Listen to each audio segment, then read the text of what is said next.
that's what's more fun for me. I spent most of my life as an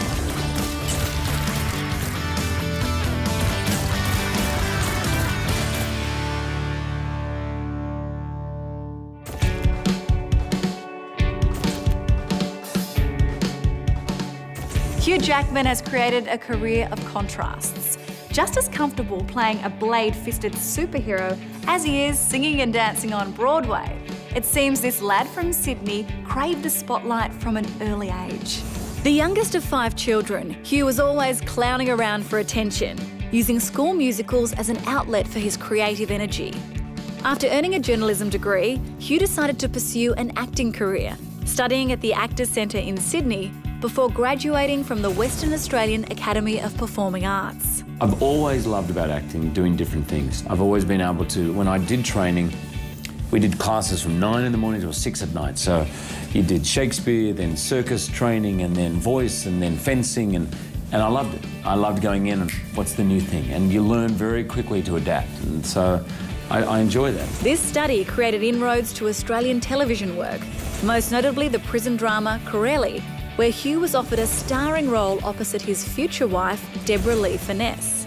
Steady film, television and stage work continued throughout the 90s until Hugh won the part of Logan/Wolverine in the comic book movie X-Men. Yeah, no, this definitely changed my career, that's for sure. I mean, we really didn't know until that movie came out that opening weekend. Even, I mean, the week before the movie came out, the current thinking was comic book movies, no one goes, book another job, get another job before it comes out, right? You know, so it was a great surprise and thrill to us that the fans kind of really supported the movie. Hugh had the right look and the right chops, acting and facial fuzz, becoming the standout character with the X-Men fans. Although Hugh didn't want to be pigeonholed as the hairy face of Wolverine, and with the door to Hollywood slightly ajar, he hacked into the action film Swordfish.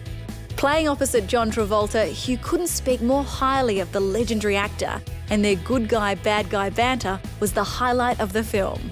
I think the greatest praise I could give you about John is from an actor's point of view, for me. I respect many actors. There's many great actors. He would be the one actor who I respect and can go to a movie and forget about acting. behind you.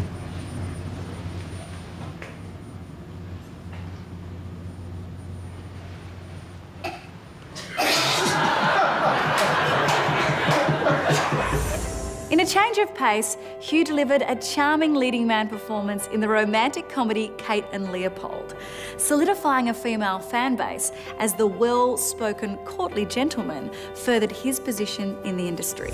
My etiquette coach would slap my hands, make me sit and just calm down. It taught me how to sit, how to eat, drink, walk upstairs, how to greet people, bow, how to be with a woman, a man, a young child. Unbelievable. On track to be one of Hollywood's most sought-after leading men, Hugh shocked many by returning to his love of musical theatre, starring as Peter Allen in The Boy from Oz. It quickly became a hit on Broadway, and Hugh's maracas and hip-shaking him all the way to the highly coveted Best Actor Tony Award. I got some moves. I got some moves, and you've seen them. I've seen him! But actually, I've got a few new moves. I learned how to tap dance for this one. And actually, I had a lot of dancing lessons for this. I'm going slightly red now. But you see, what I get is about 5 minutes every night where I can do whatever I want with the audience, like a little ad-lib section, you know, and it can happen here, there, because I talk to the audience in this production. So anything can kind of happen. Hugh's insatiable stage presence, funnily enough, led him back to the film set to feature in the Christopher Nolan-directed film The Prestige, portraying a brash magician caught up in a deadly rivalry with another brilliant trickster. It was the parallels to Hugh's stage acting skills that won over his colleagues. Hugh turned out to be absolutely perfect for the role of Angier in ways that I hadn't really known. I mean, I had never seen him on stage. I mean, I knew he'd been in musicals and so forth, but I wasn't that aware of that side of his performing, and it's essential for that character. He's able to present a character who does not necessarily have the best natural affinity for magic, but is the best showman and is therefore the most successful magician. And when Hugh gets on stage, he absolutely comes to life. Hugh Jackman, to me, I'd never met Hugh Jackman before, and I'd only seen him in a couple of films, and which I thought he was very good. But then I saw him on stage in The Boy from Oz, which I thought was one of the best performances I have ever seen in my life by anybody, anywhere. And I've been alive a long, long time, and I've seen many, many shows. With so many tricks up his sleeve, Hugh would trump everyone with one more skill: producing. Jackman jumped all the logistical hurdles to get the film Deception made, all the while co-starring in it with Ewan McGregor. Displaying an abundant level of confidence to take on the producing role, Hugh used the same intensity to create the puzzling character, Wyatt. Wyatt is a fairly Machiavellian kind of character. He's manipulative, smart, he's charming, he's enigmatic and mysterious. He's the guy you want to be around. He's the guy that never waits in line for anything. Somehow, if it's the hottest nightclub, he just walks straight through. In fact, when I was growing up, I remember people like Wyatt, but I was like, wow, how do you get confidence like that? He just has this confidence that he owns the world. Next up, it would be Baz Luhrmann, who thought Jackman's composure and demeanour would be perfect for his lead character, the Drover, in the showcase film Australia. With a controversially broad title and the on-screen romance with Nicole Kidman, Australia created plenty of buzz, even if their characters weren't too fond of each other in the beginning.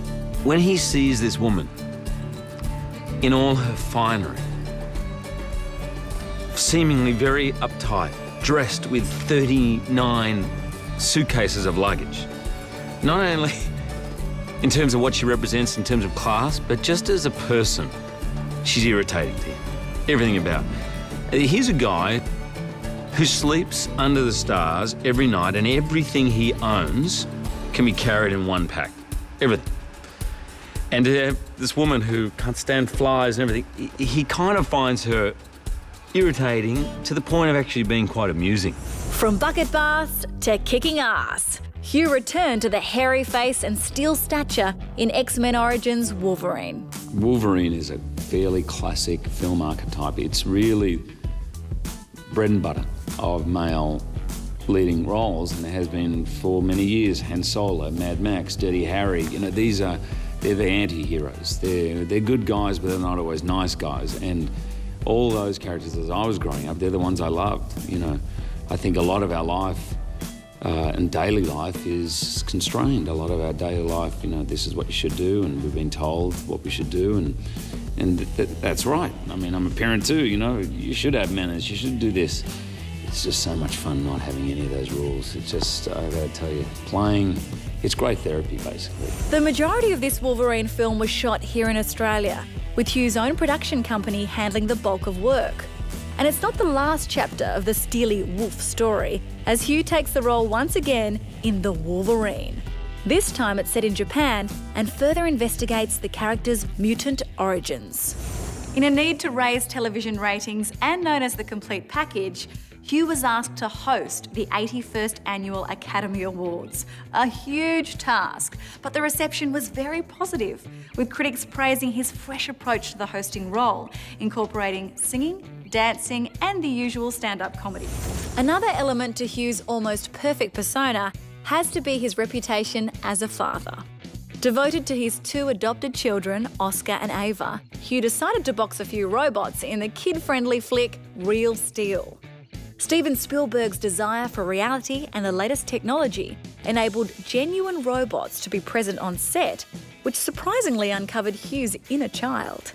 Having the real robot for the actor it makes a huge difference. When I first saw, this is just me, not my character, when I first saw those real robots being puppeteered by these genius puppeteers moving, I instantly turned into a 10-year-old. Standing next to a 10-year-old, we both had the same looks on our faces. I don't care who you are as an actor, having that there makes a huge difference. We, the film fans, find it quite hard to find fault with Hugh Jackman professionally and personally. But what do his peers think about him? Wolverine co-star Ryan Reynolds had this to say about the man.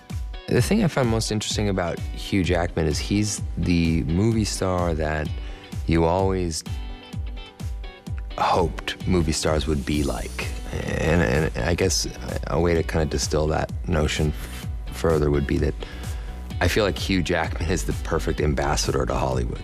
You know, he's kind, gracious, talented, dedicated.